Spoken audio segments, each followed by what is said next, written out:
होलाष्टक भारतीय धार्मिक परंपरा में एक महत्वपूर्ण काल माना जाता है। ये फाल्गुन मास के शुक्ल पक्ष की अष्टमी तिथि से प्रारंभ होकर पूर्णिमा अर्थात होली तक के 8 दिनों को कहा जाता है। होल शब्द का संबंध होली पर्व से है और अष्टक का अर्थ है 8 दिन।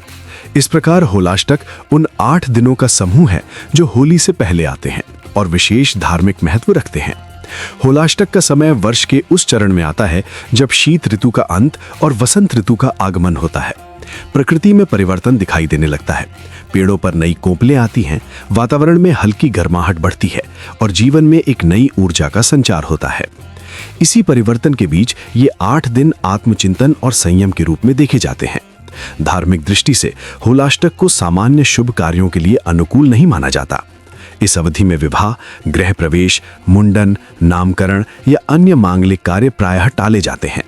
ऐसा विश्वास है कि ये समय ग्रहों की विशेष स्थिति के कारण अस्थिरता और उग्रता का प्रतीक होता है। इसलिए लोग इन दिनों में नए कार्यों की शुरुआत करने से बचते हैं और संयमित जीवन जीने का प्रयास करते हैं। होलाष्टक का संबंध भक्ति और साधना से भी जोड़ा जाता है। अनेक श्रद्धालु इस समय भगवान की पूजा, जप, तप और दान जैसे कार्यों में अधिक मन लगाते हैं। ये काल आत्मशुद्धि और आध्यात्मिक उन्नति के लिए उपयुक्त माना जाता है। व्यक्ति अपने भीतर की नकारात्मक भावनाओं को त्यागने और सकारात्मक विचारों को अपनाने का प्रयास करता है। होलाष्टक के पीछे एक पौराणिक प्रसंग भी जुड़ा हुआ माना जाता है, जिसका संबंध भक्त प्रहलाद और उनके पिता हिरण्यकश्यप से बताया जाता है। कथा के अनुसार जब हिरण्यकश्यप ने अपने पुत्र प्रहलाद को भगवान विष्णु की भक्ति से रोकने का प्रयास किया और उसे अनेक प्रकार की यातनाएं दी, तब ये काल अत्यंत कष्टदायक रहा। अंततः होलिका दहन के माध्यम से सत्य और भक्ति की विजय हुई। इस प्रसंग के कारण भी होलाष्टक को विशेष महत्व प्राप्त है। इन 8 दिनों में कई स्थानों पर विशेष धार्मिक आयोजन भी होते हैं। मंदिरों में भजन, कीर्तन, कथा और सत्संग का आयोजन किया जाता है। लोग होली के आगमन की तैयारी भी करते हैं। वातावरण में उत्सव की झलक दिखाई देने लगती है, परंतु साथ ही धार्मिक मर्यादा और अनुशासन भी बना रहता है।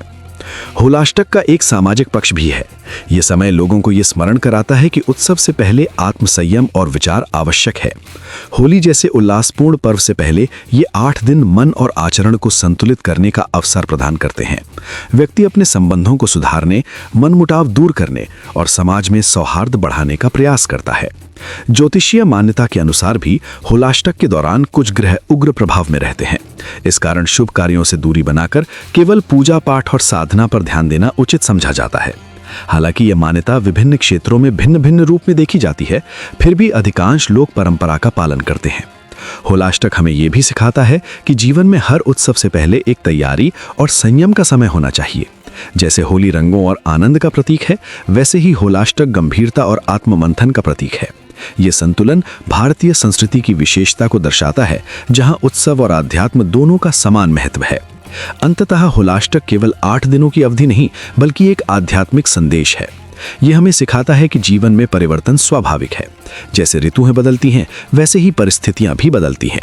संयम, धैर्य और विश्वास के साथ आगे बढ़ना ही सच्ची भक्ति और संस्कृति का परिचायक है। होली के उल्लास से पहले का ये काल हमें आंतरिक शुद्धि और सकारात्मक सोच का अवसर प्रदान करता है, जिससे हम नए उत्साह और आनंद के साथ जीवन को स्वीकार कर सकें। समय और तिथि के संदर्भ में होलाष्टक का उल्लेख भारतीय परंपरा में विशेष महत्व रखता है।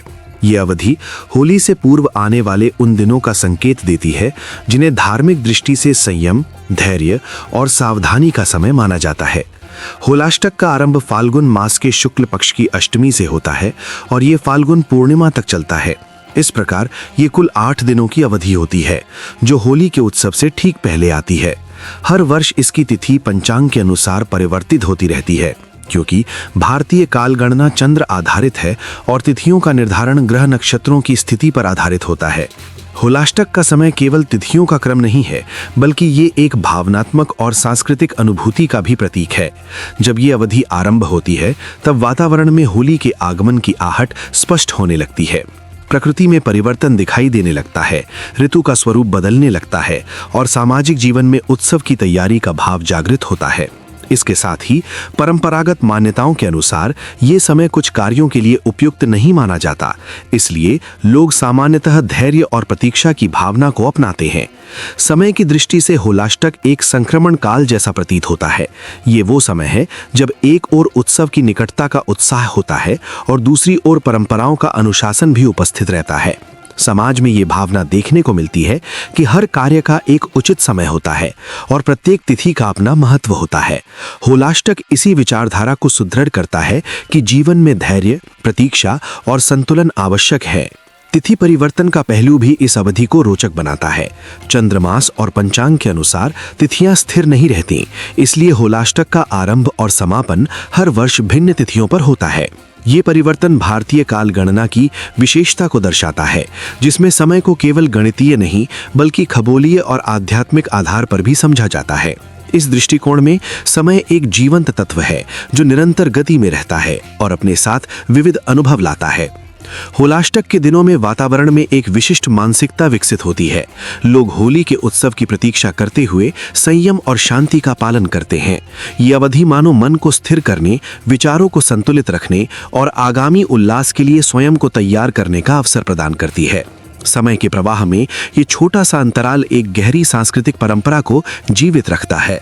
यदि व्यापक दृष्टि से देखा जाए तो होलाष्टक केवल धार्मिक अवधारणा नहीं है, बल्कि ये भारतीय समाज की समय संबंधी समझ का भी परिचायक है। यहाँ समय को केवल घड़ी या कैलेंडर तक सीमित नहीं माना गया, बल्कि इसे जीवन के अनुभवों, मान्यताओं और परंपराओं से जोड़ा गया है। होलाष्टक इसी सांस्कृतिक चेतना का एक उदाहरण है, जहाँ तिथियां जीवन के व्यवहार और निर्णयों को प्रभावित करती हैं। इस अवधि का एक अन्य महत्वपूर्ण पक्ष ये है कि ये प्रतीक्षा और तैयारी का भाव उत्पन्न करती है। जब होलाष्टक आरंभ होता है तब लोग जानते हैं कि होली निकट है, परंतु उत्सव से पूर्व ये समय धैर्य का है। ये भाव जीवन के व्यापक सिद्धांत को दर्शाता है कि हर आनंद से पहले एक तैयारी और संतुलन आवश्यक है। इस प्रकार होलाष्टक समय के उस सूक्ष्म दर्शन को प्रकट करता है जिसमें प्रतीक्षा भी एक मूल्यवान अनुभव है। समय के निरंतर प्रवाह में होलाष्टक की उपस्थिति एक सांस्कृतिक स्मरण की तरह है। ये हर वर्ष आता है, कुछ दिनों तक रहता है और फिर होली के साथ समाप्त हो जाता है, परंतु इसके पीछे निहित विचार, अनुशासन और परंपराएं समाज की स्मृति में स्थायी रहती है। ये अवधि हमें ये भी सिखाती है कि समय के प्रत्येक चरण का अपना महत्व है और हर तिथि जीवन के प्रवाह में एक विशेष स्थान रखती है।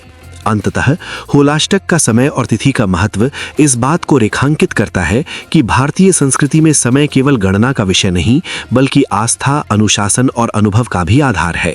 ये अवधि हमें धैर्य, संतुलन और प्रतीक्षा के मूल्य को समझने का अवसर देती है। होली के उल्लास से पहले आने वाले ये 8 दिन मानो जीवन के उस सत्य का प्रतीक है जिसमें हर उत्सव से पहले एक शांत और संयमित चरण आवश्यक होता है। भारतीय परंपरा में समय का विशेष महत्व माना गया है। प्रत्येक कार्य के लिए उपयुक्त काल और मुहूर्त निर्धारित करने की परंपरा सदियों से चली आ रही है। इसी संदर्भ में होली से पूर्व आने वाले 8 दिनों को होलाष्टक कहा जाता है। ये अवधि फाल्गुन शुक्ल अष्टमी से पूर्णिमा तक मानी जाती है। परंपरागत मान्यताओं के अनुसार इस समय को शुभ कार्यों के लिए उपयुक्त नहीं माना जाता। विवाह, गृह प्रवेश, मुंडन, नामकरण, नए व्यापार का आरंभ या किसी बड़े निर्णय को इस दौरान टालने की सलाह दी जाती है। इसे अशुभता की मान्यता से जोड़ा गया है, जो ज्योतिषीय दृष्टि और लोक विश्वास दोनों में प्रचलित है। होलाष्टक को अशुभ मानने के पीछे ये धारणा है कि इस समय ग्रहों की स्थिति उग्र मानी जाती है। मान्यता है कि इन दिनों ग्रहों का प्रभाव अस्थिरता, मानसिक तनाव और बाधाओं को बढ़ा सकता है। इसलिए किसी भी शुभ कार्य की सफलता के लिए अनुकूल ग्रह स्थिति आवश्यक मानी जाती है। जब ग्रह उग्र या असंतुलित माने जाते हैं, तब नए कार्यों की शुरुआत से बचना उचित समझा जाता है। ये विचार ज्योतिष शास्त्र की उस मान्यता पर आधारित है जिसमें समय और ग्रहों के संयोग को जीवन की घटनाओं से जोड़ा जाता है। होलाष्टक की अशुभता की मान्यता केवल ज्योतिषीय कारणों तक सीमित नहीं है, बल्कि इसका संबंध धार्मिक कथाओं और प्रतीकों से भी जोड़ा जाता है। ये समय भक्त प्रहलाद और हिरण्यकशिपु की कथा से भी संबंधित माना जाता है। कथा के अनुसार इन दिनों प्रहलाद ने अनेक कष्ट सहे थे और अंततः भगवान विष्णु के नृसिंह अवतार द्वारा अधर्म का अंत हुआ। इस दृष्टि से ये समय संघर्ष, परीक्षा और आंतरिक शुद्धि का प्रतीक माना जाता है। इसलिए इसे उत्सव की तैयारी और आत्मचिंतन के लिए उपयुक्त माना गया, न कि नए मंगल कार्यों के लिए। अशुभता की ये मान्यता समाज में अनुशासन और संयम की भावना को भी प्रोत्साहित करती है। होली एक उल्लासपूर्ण और उत्साह से भरा त्योहार है। उससे पूर्व के दिन लोगों को मानसिक रूप से तैयार होने, संयम रखने और आध्यात्मिक साधना करने का अवसर देते हैं। इस अवधि में भजन, कीर्तन, कथा श्रवण और पूजा पाठ पर अधिक ध्यान दिया जाता है। ये समय बाहरी उत्सव से पहले आंतरिक शुद्धि का अवसर माना गया है। इस प्रकार अशुभता की धारणा केवल नकारात्मकता का प्रतीक नहीं, बल्कि एक विशेष प्रकार की तैयारी का संकेत भी है। विवाह जैसे संस्कारों को जीवन का महत्वपूर्ण मोड़ माना जाता है। परंपरा के अनुसार विवाह के लिए शुभ मुहूर्त का चयन अत्यंत आवश्यक समझा गया है। यदि किसी समय को अशुभ या उग्र ग्रहों वाला माना जाए तो उस समय विवाह न करने की सलाह दी जाती है। इसी प्रकार गृह प्रवेश, जो नए जीवन की शुरुआत का प्रतीक है, उसे भी अनुकूल समय में करना श्रेष्ठ माना गया है। मुंडन और अन्य संस्कार भी शुभ काल में ही किए जाने चाहिए, ऐसी मान्यता रही है। ये सब इस विश्वास पर आधारित है कि शुभ समय में किया गया कार्य स्थिरता और सफलता प्रदान करता है। हालांकि सभी क्षेत्रों में होलाष्टक को समान रूप से अशुभ नहीं माना जाता। कुछ स्थानों पर इसका प्रभाव कम माना जाता है, जबकि कुछ क्षेत्रों में इसे अत्यंत महत्वपूर्ण माना जाता है। ये विविधता भारतीय संस्कृति की विशेषता है, जहां स्थानीय परंपराएं और मान्यताएं अलग-अलग रूप में विकसित हुई हैं। फिर भी सामान्य धारणा यही है कि होलाष्टक के दिनों में नए और बड़े कार्यों की शुरुआत टाल दी जाए। अशुभता की मान्यता का एक मनोवैज्ञानिक पक्ष भी है। जब समाज सामूहिक रूप से किसी अवधि को संयम और प्रतीक्षा का समय मान लेता है, तो लोगों के भीतर धैर्य और सावधानी की भावना उत्पन्न होती है। वे बड़े निर्णय लेने से पहले अधिक सोच विचार करते हैं। इस प्रकार ये मान्यता सामाजिक संतुलन बनाए रखने में सहायक हो सकती है। परंपराएं केवल आस्था का विषय नहीं होती, वे सामूहिक अनुभव और सामाजिक व्यवस्था से भी जुड़ी होती हैं। समय के साथ आधुनिक दृष्टिकोण भी विकसित हुआ है। आज कई लोग इन मान्यताओं को आस्था के रूप में स्वीकार करते हैं, तो कुछ इसे केवल परंपरा मानते हैं। फिर भी होलाष्टक की अवधारणा आज भी व्यापक रूप से प्रचलित है। लोग विवाह तिथियों का चयन करते समय इस अवधि से बचने का प्रयास करते हैं। पंचांग और ज्योतिषी भी इस समय को शुभ कार्यों के लिए टालने की सलाह देते हैं। अंततः अशुभता की मान्यता को केवल भय या नकारात्मकता के रूप में नहीं देखना चाहिए।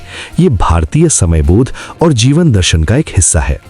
इसमें प्रकृति, ग्रहों, ऋतुओं और आध्यात्मिक प्रतीकों का समन्वय दिखाई देता है। होलाष्टक के दिन ये स्मरण कराते हैं कि हर समय उत्सव के लिए नहीं होता, कुछ समय आत्मसंयम और प्रतीक्षा के लिए भी आवश्यक होते हैं। इस प्रकार परंपरागत मान्यताओं के अनुसार होलाष्टक में शुभ कार्यों का त्याग केवल निषेध नहीं, बल्कि जीवन की लय और संतुलन को बनाए रखने का एक सांस्कृतिक प्रयास है। पौराणिक कथाओं के अनुसार एक समय ऐसा आया जब अधर्म और अहंकार अपनी चरम सीमा पर पहुंच गए थे। उस काल में असुरों का प्रभाव बढ़ रहा था और धर्म का प्रकाश मंद पड़ता प्रतीत हो रहा था। इसी समय एक ऐसी कथा प्रकट होती है जो तप, धैर्य और अटूट भक्ति की महान मिसाल बन गई। ये कथा है भक्त प्रहलाद की, जिनका जीवन विपरीत परिस्थितियों में भी विश्वास की दृढ़ता का प्रतीक माना जाता है। प्रहलाद का जन्म असुर कुल में हुआ, परंतु उनके हृदय में भगवान के प्रति अटूट श्रद्धा थी। उनके पिता हिरण्यकशिपु स्वयं को सर्वश्रेष्ठ और सर्वशक्तिमान मानते थे। उन्होंने ये संकल्प लिया था कि उनके राज्य में केवल उनका ही नाम लिया जाए, किंतु बालक प्रहलाद के हृदय में ईश्वर का नाम बस चुका था। वे हर परिस्थिति में भगवान का स्मरण करते रहते थे। यही कारण था कि पिता और पुत्र के बीच विचारों का गहरा संघर्ष उत्पन्न हुआ। हिरण्यकशिपु ने अनेक बार प्रहलाद को समझाने का प्रयास किया कि वे भगवान का नाम लेना छोड़ दें, परंतु प्रहलाद के मन में भक्ति की ज्योति इतनी प्रबल थी कि किसी भी प्रकार का भय या लालच उसे डिगा नहीं सका। अंततः क्रोधित होकर हिरण्यकशिपु ने उन्हें कठोर दंड देने का निश्चय किया। ये वही काल था जिसे तप और धैर्य की परीक्षा का समय कहा गया। प्रहलाद को ऊंचे पर्वत से गिराया गया, विष दिया गया, अग्नि में बैठाया गया और विषैले सर्पों के बीच डाला गया। प्रत्येक बार ऐसा प्रतीत होता था कि अब उनका जीवन समाप्त हो जाएगा, किंतु हर बार वे सुरक्षित बाहर आए। ये केवल शारीरिक सुरक्षा की कथा नहीं थी, बल्कि ये आस्था की विजय का प्रतीक था। प्रहलाद ने कभी अपने विश्वास को नहीं छोड़ा। उन्होंने अपने कष्टों को ईश्वर की इच्छा मानकर स्वीकार किया और मन में किसी प्रकार का द्वेष नहीं रखा। इन घटनाओं को केवल चमत्कार के रूप में नहीं देखा जाता, बल्कि इन्हें जीवन के गहरे संदेश के रूप में समझा जाता है। जब व्यक्ति धर्म और सत्य के मार्ग पर चलता है, तब उसे अनेक बाधाओं का सामना करना पड़ता है। कभी परिस्थितियां प्रतिकूल होती हैं, कभी अपने ही विरोधी बन जाते हैं। ऐसे समय में धैर्य और तप ही मनुष्य की वास्तविक परीक्षा लेते हैं।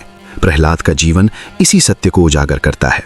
पौराणिक मान्यता के अनुसार ये काल केवल एक ऐतिहासिक घटना नहीं बल्कि आध्यात्मिक संकेत भी है। ये बताता है कि जब अधर्म बढ़ता है तब धर्म की रक्षा के लिए ईश्वर स्वयं किसी न किसी रूप में प्रकट होते हैं। प्रहलाद की रक्षा के लिए अंततः भगवान ने नृसिंह अवतार धारण किया और हिरण्यकशिपु के अहंकार का अंत किया। ये घटना इस बात का प्रतीक है कि सत्य और भक्ति की विजय निश्चित है, चाहे संघर्ष कितना ही कठिन क्यों ना हो। इन दिनों को इसलिए तप और धैर्य की परीक्षा का समय माना जाता है क्योंकि ये हमें सिखाता है कि जीवन में आने वाली कठिनाइयां केवल कष्ट नहीं होती, वे हमारे विश्वास को परखने का माध्यम भी होती हैं। जब व्यक्ति विपत्ति में भी अपने आदर्शों को नहीं छोड़ता, तब वे आंतरिक रूप से और अधिक मजबूत बन जाता है। प्रहलाद ने अपने जीवन से यह सिद्ध किया कि सच्ची भक्ति बाहरी परिस्थितियों पर निर्भर नहीं होती, बल्कि वो भीतर की अटूट आस्था से जन्म लेती है। इस कथा का एक और महत्वपूर्ण पक्ष ये है कि भक्ति केवल पूजा या अनुष्ठान तक सीमित नहीं है। भक्ति का अर्थ है विश्वास, समर्पण और सत्य के प्रति निष्ठा। प्रहलाद ने किसी दिखावे के लिए भगवान का स्मरण नहीं किया, बल्कि उनके हृदय में सच्चा प्रेम था। यही कारण था कि वे हर संकट में भी शांत और स्थिर रहे। उनका धैर्य उनके तप के समान था और उनका विश्वास उनकी सबसे बड़ी शक्ति। पौराणिक दृष्टि से ये कथा मानव जीवन के गूढ़ रहस्यों को उजागर करती है। ये बताती है कि अहंकार चाहे कितना भी शक्तिशाली क्यों ना हो, अंततः वो नष्ट हो जाता है। दूसरी ओर सच्ची श्रद्धा और भक्ति अमर रहती है। प्रहलाद की कथा हमें ये प्रेरणा देती है कि जब संसार में अन्याय और अत्याचार दिखाई दे, तब भी सत्य का मार्ग नहीं छोड़ना चाहिए। आज भी जब इन प्रसंगों का स्मरण किया जाता है तो उन्हें केवल एक प्राचीन कथा के रूप में नहीं देखा जाता, वे जीवन के मार्गदर्शक सिद्धांत बन चुके हैं। तप का अर्थ केवल कठिन साधना नहीं, बल्कि अपने आदर्शों पर अडिग रहना भी है। धैर्य का अर्थ केवल प्रतीक्षा नहीं, बल्कि विश्वास के साथ प्रतीक्षा करना है। और भक्ति का अर्थ केवल प्रार्थना नहीं, बल्कि हर परिस्थिति में ईश्वर को अपने साथ अनुभव करना है। इस प्रकार पौराणिक आधार पर यह कथा हमें सिखाती है कि जीवन में आने वाली कठिनाइयां वास्तव में आत्मबल को जागृत करने का अवसर होती हैं। प्रहलाद की कथा ये प्रमाणित करती है कि जब मन में सच्ची श्रद्धा हो तो कोई भी विपत्ति स्थायी नहीं रहती। तप, धैर्य और भक्ति अंततः विजय दिलाते हैं। यही कारण है कि इन दिनों को आत्मचिंतन, संयम और आध्यात्मिक साधना का समय माना गया है। अंततः ये कथा केवल एक बालक और उसके पिता के संघर्ष की नहीं है, बल्कि धर्म और अधर्म के शाश्वत संघर्ष की है। यह हमें याद दिलाती है कि जीवन की हर परीक्षा में विश्वास ही सबसे बड़ा सहारा है। प्रहलाद का उदाहरण आज भी ये प्रेरणा देता है कि चाहे परिस्थितियां कैसी भी हों, यदि मन में अटूट भक्ति और धैर्य है तो ईश्वर की कृपा अवश्य प्राप्त होती है। यही इस पौराणिक आधार का मूल संदेश है। ग्रहों का प्रभाव विषय भारतीय परंपरा और ज्योतिष विचारधारा में एक महत्वपूर्ण स्थान रखता है। प्राचीन मान्यताओं के अनुसार मानव जीवन, प्रकृति और समय के बीच एक गहरा संबंध माना गया है। इसी दृष्टिकोण में ग्रहों की स्थिति और उनके प्रभावों को विशेष रूप से देखा जाता है।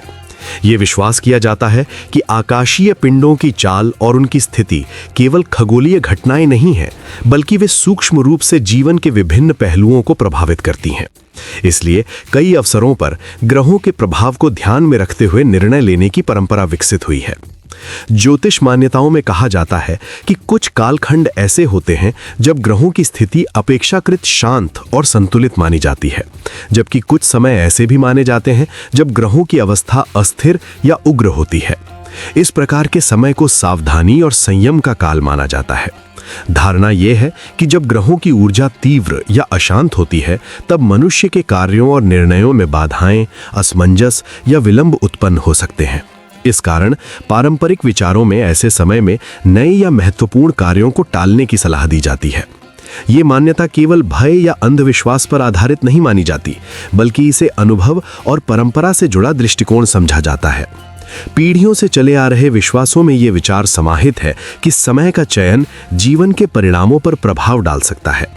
जब ग्रहों की स्थिति को अनुकूल माना जाता है, तब शुभ कार्यों को आरंभ करना लाभकारी समझा जाता है, जबकि अस्थिर ग्रह स्थिति के समय धैर्य और प्रतीक्षा को महत्व दिया जाता है।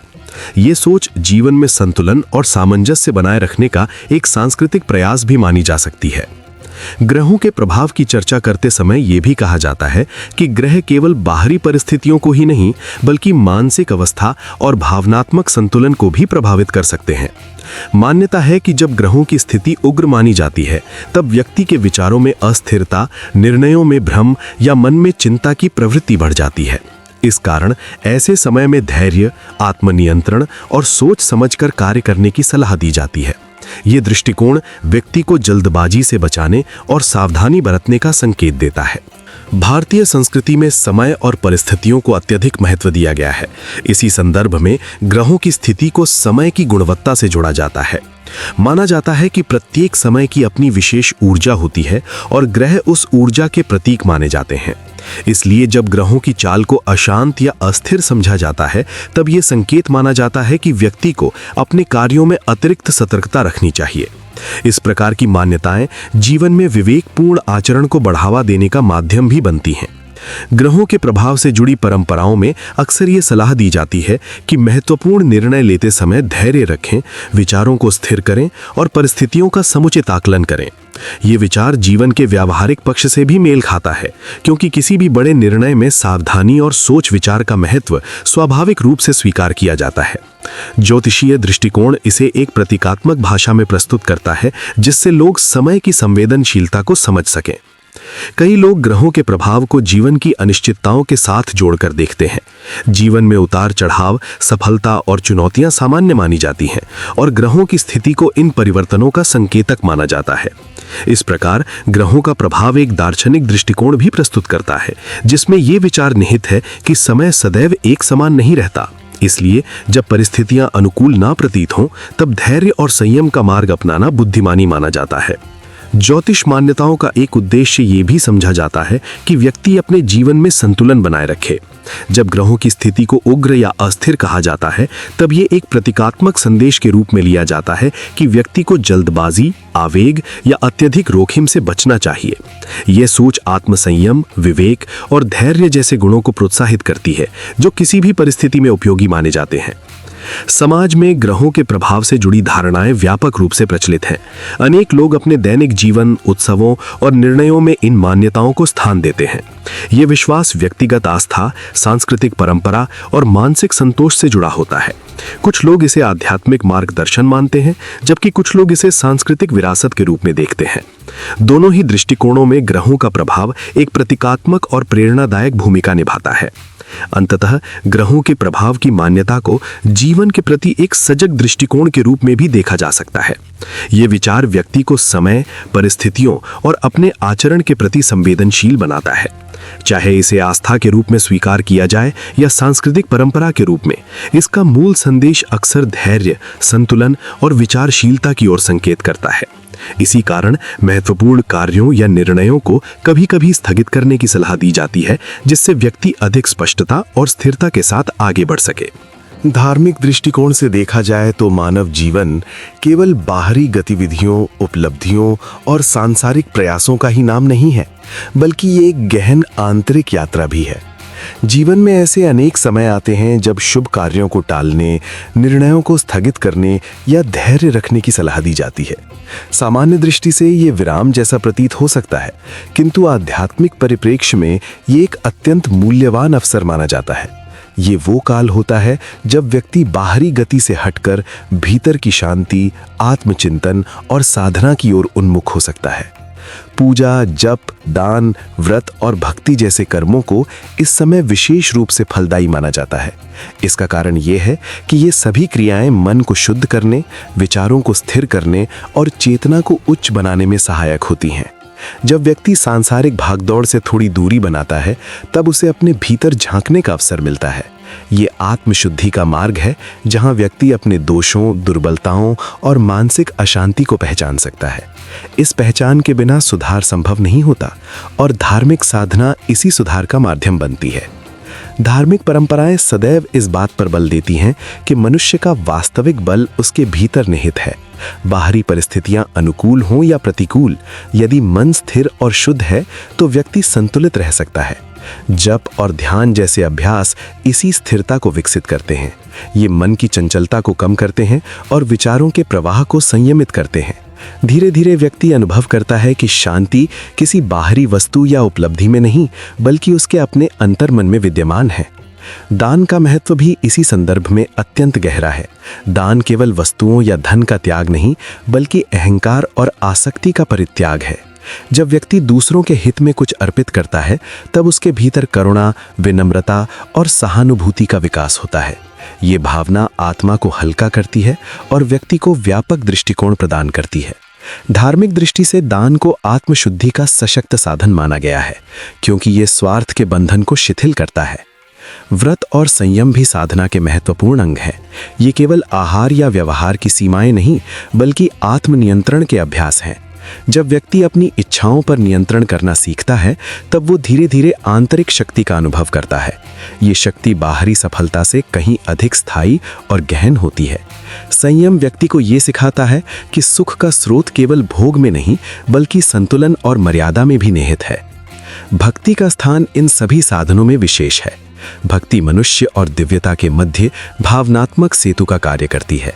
ये व्यक्ति को विश्वास, आशा और समर्पण की भावना प्रदान करती है। जब व्यक्ति अपने से श्रेष्ठ किसी शक्ति के प्रति श्रद्धा रखता है, तब उसका मन भय, चिंता और असुरक्षा से मुक्त होने लगता है। भक्ति व्यक्ति को ये अनुभूति कराती है कि वो अकेला नहीं है, बल्कि एक व्यापक व्यवस्था का अंग है। ये अनुभूति जीवन में धैर्य और संतोष को जन्म देती है। ऐसे समय जब शुभ कार्यों को स्थगित करने की सलाह दी जाती है, वास्तव में व्यक्ति को आंतरिक उन्नति की ओर प्रेरित करते हैं। ये विराम बाहरी प्रगति में बाधा नहीं, बल्कि भीतर की तैयारी का अवसर होता है।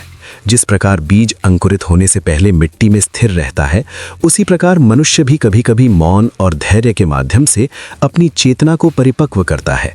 ये परिपक्वता भविष्य के निर्णयों और कर्मों को अधिक संतुलित बनाती है।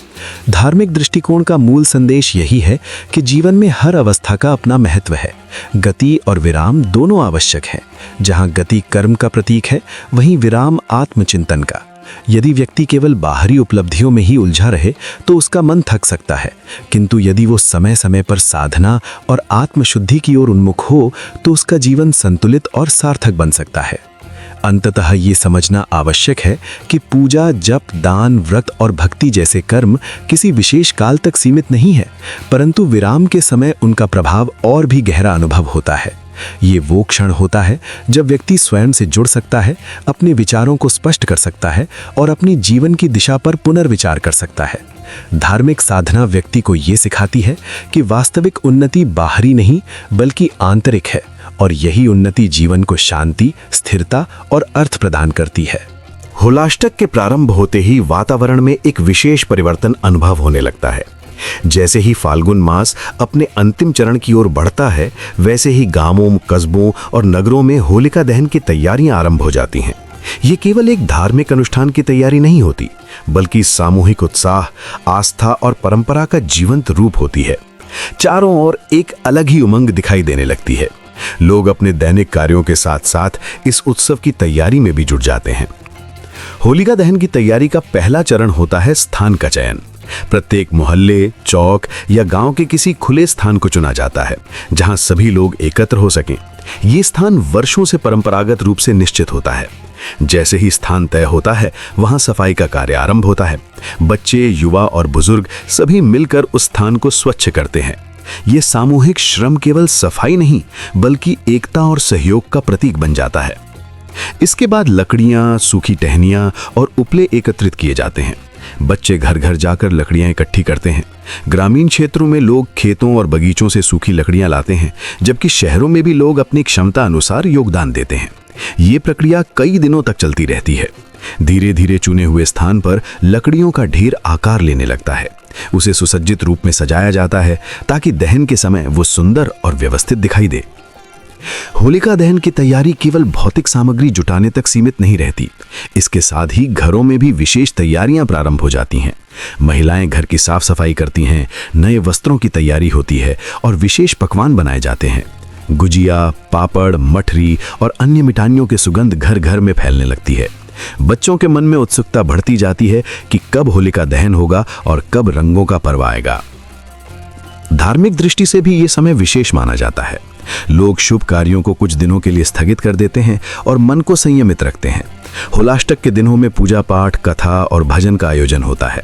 मंदिरों में विशेष कार्यक्रम आयोजित किए जाते हैं। भक्तजन एकत्र होकर भक्ति गीत गाते हैं और वातावरण को आध्यात्मिक बना देते हैं। इस प्रकार होलिका दहन की तैयारी केवल बाहरी नहीं बल्कि आंतरिक शुद्धि का भी प्रतीक बन जाती है। जैसे जैसे पूर्णिमा निकट आती है, उत्साह और भी बढ़ जाता है। लकड़ियों के ढेर को व्यवस्थित रूप से खड़ा किया जाता है। बीच में एक डंडा या प्रतीक स्थापित किया जाता है जो परंपरा के अनुसार होलिका का रूप दर्शाता है।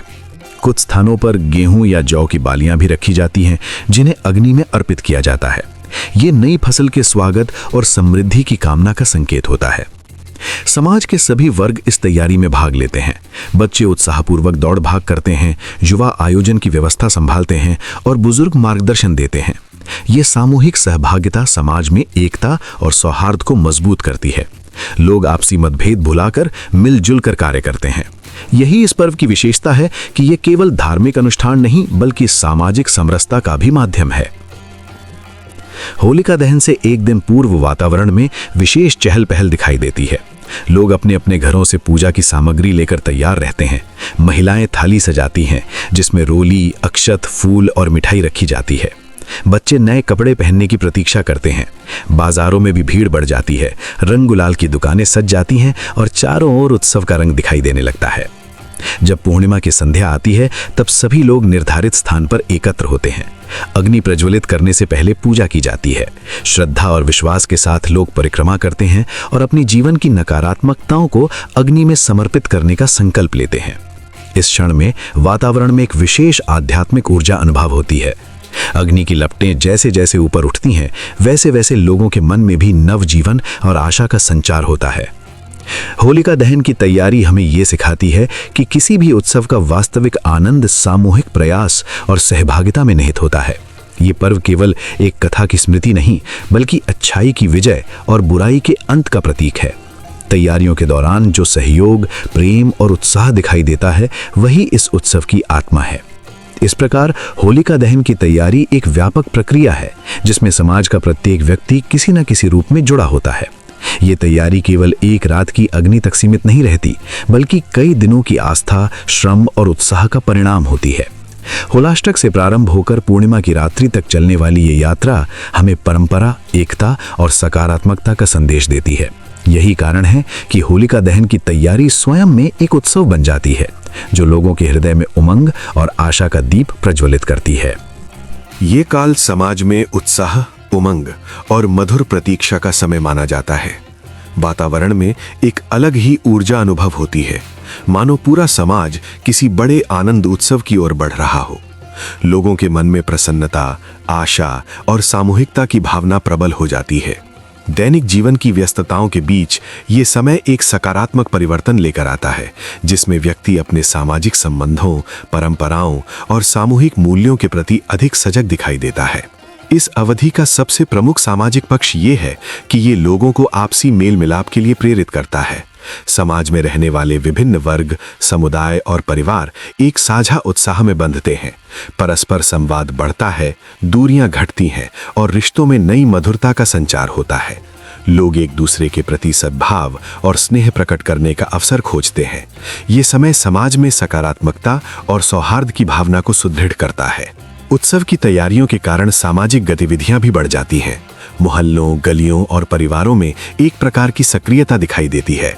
लोग योजनाएं बनाते हैं, विचार साझा करते हैं और सामूहिक सहभागिता का अनुभव करते हैं। इस प्रक्रिया में सहयोग, सहकार और सहभागिता के मूल्य स्वाभाविक रूप से विकसित होते हैं। सामाजिक एकता और सामूहिक चेतना का ये स्वरूप समाज के ताने बाने को मजबूत बनाता है। ये काल केवल बाहरी उल्लास तक सीमित नहीं रहता बल्कि भावनात्मक स्तर पर भी प्रभाव डालता है। व्यक्ति अपने मन में संचित कटुता, तनाव और दूरियों को पीछे छोड़ने की प्रेरणा पाता है। समाज में क्षमा, समझ और पुनर्मलन की प्रवृत्ति बढ़ती है। लोग पुराने मतभेदों को भुलाकर नए आरंभ की ओर उन्मुख होते हैं। इससे सामाजिक संबंधों में संतुलन और स्थिरता आती है। पारिवारिक दृष्टि से भी ये समय अत्यंत महत्वपूर्ण होता है। परिवार के सदस्य एक साथ बैठकर योजनाएं बनाते हैं, संवाद करते हैं और पारिवारिक बंधनों को सुदृढ़ करते हैं। पीढ़ियों के बीच संवाद बढ़ता है, जिससे सांस्कृतिक मूल्यों का सहज आदान प्रदान होता है। ये समय पारिवारिक एकजुटता और आत्मीयता को बढ़ावा देता है। सामाजिक स्तर पर यह अवधि आनंद और साझा अनुभवों का प्रतीक बनती है। लोग सामूहिक रूप से प्रसन्नता व्यक्त करते हैं, जिससे समुदाय में आत्मीयता का वातावरण निर्मित होता है। सामूहिक हर्षोल्लास समाज को मानसिक रूप से सशक्त बनाता है और जीवन में नई ऊर्जा का संचार करता है। ये सामाजिक समरसता और एकता का भी प्रतीक है। इस समय का एक महत्वपूर्ण पहलू ये है कि ये समाज में आशा और सकारात्मक सोच को प्रोत्साहित करता है। लोग भविष्य के प्रति उत्साहित रहते हैं और जीवन के प्रति आशावादी दृष्टिकोण अपनाते हैं। ये सामूहिक आशावाद समाज को प्रेरणा देता है और सामूहिक प्रगति की भावना को बल प्रदान करता है। सांस्कृतिक दृष्टि से ये काल समाज को उसकी परंपराओं और मूल्यों से जोड़ता है। लोग अपनी सांस्कृतिक पहचान के प्रति गर्व अनुभव करते हैं और सामूहिक विरासत का सम्मान करते हैं। परंपराओं के प्रति ये जुड़ाव सामाजिक स्थिरता और निरंतरता को बनाए रखता है। अंततः ये अवधि समाज में सामंजस्य, सौहार्द और सकारात्मक ऊर्जा का संचार करने वाली मानी जाती है। ये लोगों को एक दूसरे के निकट लाने, संबंधों को सुदृढ़ करने और जीवन में उल्लास भरने का अवसर प्रदान करती है। इस प्रकार इसका सामाजिक महत्व अत्यंत व्यापक और प्रेरणादायी है, जो समाज को एकता, प्रसन्नता और संतुलन की दिशा में अग्रसर करता है। होलाष्टक का समय बाहरी दृष्टि से साधारण प्रतीत हो सकता है, परंतु इसके भीतर गहरा आध्यात्मिक संदेश निहित है। ये काल मनुष्य को जीवन की अनिश्चितताओं, धैर्य, विश्वास और आंतरिक साधना के महत्व का स्मरण कराता है। सामान्यतः इसे ऐसे दिनों के रूप में देखा जाता है जब शुभ कार्यों को टालने की परंपरा है, किंतु आध्यात्मिक दृष्टि से ये समय आत्ममंथन, संयम और श्रद्धा को दृढ़ करने का अवसर प्रदान करता है। जीवन में ऐसे अनेक क्षण आते हैं जब परिस्थितियां अनुकूल नहीं होती, प्रयासों के बावजूद परिणाम अपेक्षित नहीं मिलते, मन विचलित होता है और धैर्य डगमगाने लगता है। होलाष्टक इसी अनुभव का प्रतीक माना जा सकता है। ये संकेत देता है कि हर कठिन समय केवल बाधा नहीं, बल्कि सीख और आत्मविकास का द्वार भी होता है। जब बाहरी गतिविधियां सीमित होती हैं, तब मनुष्य को भीतर झांकने का अवसर मिलता है। यही भीतर की यात्रा आध्यात्मिक उन्नति का आधार बनती है। होलाष्टक का एक महत्वपूर्ण संदेश है विश्वास बनाए रखना। कठिनाइयां मनुष्य के आत्मबल की परीक्षा लेती हैं। जब सब कुछ सहज हो, तब श्रद्धा रखना सरल होता है, परंतु प्रतिकूलता में भी स्थिर रहना ही सच्चे विश्वास की पहचान है। ये काल सिखाता है कि परिस्थितियां चाहे जैसी हों, यदि मन में आस्था और सकारात्मकता बनी रहे तो मार्ग अवश्य प्रशस्त होता है। विश्वास केवल धार्मिक आचरण नहीं, बल्कि जीवन के प्रति एक दृष्टिकोण है जो मनुष्य को निराशा से ऊपर उठाता है। ये समय संयम का भी प्रतीक है। जब व्यक्ति अपनी इच्छाओं, निर्णयों और कार्यों में धैर्य रखता है, तब वो अधिक स्पष्टता से सोच पाता है। होलाष्टक ये संकेत देता है कि हर कार्य का एक उपयुक्त समय होता है। प्रतीक्षा कभी कभी आवश्यक होती है, क्योंकि वही धैर्य को परिपक्व बनाती है। संयम मन को स्थिर करता है, जिससे व्यक्ति आवेग में लिए जाने वाले निर्णयों से बचता है। ये स्थिरता ही मानसिक शांति और संतुलन का आधार है। आध्यात्मिक दृष्टि से होलाष्टक आत्मशुद्धि का अवसर भी है। बाहरी संसार में व्यस्तता के बीच मनुष्य अक्सर स्वयं को भूल जाता है। ये काल संकेत देता है कि थोड़ी देर रुककर अपने विचारों, व्यवहार और उद्देश्यों पर ध्यान देना चाहिए। आत्ममंथन से व्यक्ति अपनी कमियों को पहचान सकता है और सुधार की दिशा में अग्रसर हो सकता है। ये प्रक्रिया व्यक्ति को भीतर से सशक्त बनाती है, जिससे उसका दृष्टिकोण अधिक संतुलित और सकारात्मक बनता है। होलाष्टक का एक गहरा संकेत है परिवर्तन की स्वीकृति। जीवन निरंतर परिवर्तनशील है। सुख और दुख, लाभ और हानि, सफलता और असफलता, ये सभी चक्र का हिस्सा है। ये काल सिखाता है कि कठिन समय भी स्थायी नहीं होता। जिस प्रकार होली के उत्सव से पहले होलाष्टक आता है, उसी प्रकार हर संघर्ष के बाद प्रसन्नता और नई शुरुआत का अवसर आता है। ये विचार मनुष्य को आशा से भर देता है और उसे निरंतर प्रयास करने की प्रेरणा देता है। इस काल का एक अन्य संदेश है आंतरिक शक्ति का विकास। जब व्यक्ति बाहरी अपेक्षाओं से हटकर स्वयं पर ध्यान केंद्रित करता है, तब उसका आत्मबल बढ़ता है। होलाष्टक ये संकेत देता है कि वास्तविक शक्ति भीतर से उत्पन्न होती है। मन की दृढ़ता, विचारों की स्पष्टता और भावनाओं का संतुलन, ये सभी आंतरिक शक्ति के स्वरूप हैं। जब व्यक्ति इन गुणों को विकसित करता है तब वो हर परिस्थिति का सामना आत्मविश्वास से कर सकता है। होलाष्टक धैर्य और स्थिरता की भी शिक्षा देता है। अधीरता मनुष्य को अस्थिर बनाती है, जबकि धैर्य उसे संतुलित रखता है। ये काल स्मरण कराता है कि हर चुनौती का समाधान समय और विवेक से मिलता है। जब व्यक्ति शांत मन से प्रतीक्षा करता है तब वो अधिक समझदारी से आगे बढ़ सकता है। धैर्य केवल प्रतीक्षा नहीं, बल्कि सकारात्मक दृष्टिकोण के साथ स्थिर बने रहने की क्षमता है। आध्यात्मिक संकेतों में सबसे महत्वपूर्ण है सत्य और श्रद्धा की विजय। ये विचार मनुष्य को ये विश्वास देता है कि अंततः अच्छाई ही स्थायी होती है। अस्थायी कठिनाइयां व्यक्ति को विचलित कर सकती हैं, परंतु यदि वो अपने मूल्यों, नैतिकता और विश्वास पर दृढ़ रहे तो सफलता और संतोष अवश्य प्राप्त होते हैं। श्रद्धा व्यक्ति को स्थिरता प्रदान करती है, जिससे वो जीवन के उतार चढ़ाव में संतुलन बनाए रखता है। अंततः होलाष्टक का आध्यात्मिक अर्थ यही है कि जीवन के प्रत्येक चरण का अपना महत्व है। प्रतिकूल समय भी उतना ही आवश्यक है जितना अनुकूल। ये काल मनुष्य को भीतर से जागरूक, धैर्यवान और विश्वासपूर्ण बनने की प्रेरणा देता है।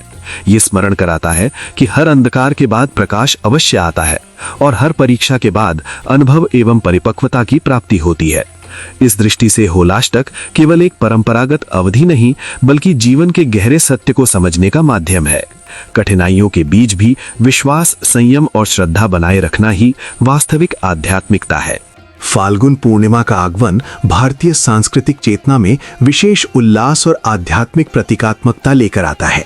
इसी दिन होलाष्टक का समापन माना जाता है, जो अपने आप में संयम, धैर्य और प्रतीक्षा का काल होता है। 8 दिनों तक चली यह अवधि जीवन के विविध पक्षों को समझने, मन के विकारों को शांत करने और आंतरिक संतुलन स्थापित करने का अवसर प्रदान करती है। जैसे ही पूर्णिमा की रात्रि में होलिका दहन की अग्नि प्रज्वलित होती है, वैसे ही ये केवल एक परंपरा का निर्वाह नहीं, बल्कि नकारात्मकता के अंत और सकारात्मकता के उदय का सजीव संकेत बन जाती है। होलिका दहन का भाव यह स्मरण कराता है कि जीवन में असत्य, अहंकार और अन्याय का अंत निश्चित है। अग्नि की लपटें प्रतीक बनती हैं उन समस्त दुर्बलताओं के जिन्हें मनुष्य अपने भीतर अनुभव करता है। इस अनुष्ठान के साथ वातावरण में एक प्रकार की मानसिक शुद्धि का अनुभव होता है, मानो समस्त अवरोध अग्नि में विलीन हो रहे हों। यह क्षण सामाजिक और आध्यात्मिक दोनों स्तरों पर एक नई शुरुआत की प्रेरणा देता है। लोग एकत्रित होते हैं, परंपराएं जीवंत होती हैं और सामूहिक सहभागिता का भाव प्रबल होता है। होलाष्टक का समापन केवल कालखंड का अंत नहीं, बल्कि मनोभावों के परिवर्तन का सूचक है। ये अवधि जहां संयम और प्रतीक्षा का प्रतिनिधित्व करती है, वहीं इसके बाद आने वाला रंगोत्सव जीवन की सहजता, आनंद और उत्साह का उद्घोष करता है। अगले दिन धुलिंडी का उत्सव मानवीय संबंधों में मधुरता और स्नेह का रंग घोल देता है। रंगों का ये पर्व सामाजिक सीमाओं को क्षीण कर समानता, अपनत्व और प्रसन्नता का वातावरण निर्मित करता है।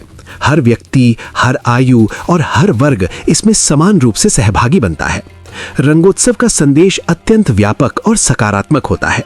रंग केवल बाह्य अभिव्यक्ति नहीं, बल्कि आंतरिक भावनाओं के द्योतक हैं। वे प्रेम, मित्रता, सौहार्द और नवीनता का अनुभव कराते हैं। जब लोग एक दूसरे पर रंग लगाते हैं तो ये केवल उत्सव की क्रिया नहीं, बल्कि आपसी दूरी मिटाने और संबंधों को पुनः सशक्त करने का माध्यम बन जाती है। ये पर्व मनुष्य को स्मरण कराता है कि जीवन में विविधता ही सौंदर्य है और सह अस्तित्व ही सच्चा उत्सव। धुलिंडी का उल्लास मन की प्रसन्नता को अभिव्यक्त करता है। हंसी, उमंग और आनंद का ये संगम समाज में सकारात्मक ऊर्जा का संचार करता है। ये अवसर है जब व्यक्ति अपने दैनिक तनावों और चिंताओं से मुक्त होकर सहजता का अनुभव करता है। रंगों के बीच खिलखिलाहट, संगीत और सामूहिकता का भाव जीवन को एक नई दृष्टि प्रदान करता है। इस दिन का उत्साह ये संकेत देता है कि परिवर्तन और नवचेतना जीवन का स्वाभाविक अंग है। समापन और उत्सव का ये क्रम भारतीय जीवन दर्शन की गहनता को भी प्रकट करता है। पहले आत्मसंयम, फिर शुद्धि और अंततः आनंद, ये क्रम मानव जीवन की संतुलित यात्रा का प्रतीक है। होलाष्टक का अनुशासन और धुलिंडी का उत्साह मिलकर ये सिखाते हैं कि जीवन में गंभीरता और उल्लास दोनों आवश्यक है। एक ओर धैर्य और साधना का महत्व है, तो दूसरी ओर आनंद और उत्सव का भी स्थान है। फाल्गुन पूर्णिमा और उसके पश्चात का ये उत्सव प्रकृति के परिवर्तन से भी गहराई से जुड़ा है। ऋतु परिवर्तन के इस समय में वातावरण में नवीनता, ऊर्जा और जीवंतता का अनुभव होता है। प्रकृति स्वयं मानो रंगों से सुसज्जित होकर उत्सव में सहभागी बनती है। ये सामंजस्य मनुष्य को भी प्रेरित करता है कि वो अपने जीवन में नयापन और सकारात्मकता का स्वागत करे। अंततः होलाष्टक का समापन और रंगोत्सव का आरंभ जीवन की निरंतरता और आशा का प्रतीक है। ये संदेश देता है कि हर अंत एक नई शुरुआत का मार्ग प्रशस्त करता है। अग्नि से शुद्धि और रंगों से प्रसन्नता, ये द्वैत मानव अनुभव का सार प्रस्तुत करता है। ये पर्व केवल परंपरा नहीं बल्कि भावनात्मक, सामाजिक और आध्यात्मिक समृद्धि का उत्सव है, जो प्रत्येक वर्ष नव चेतना और आनंद का प्रकाश फैलाता है।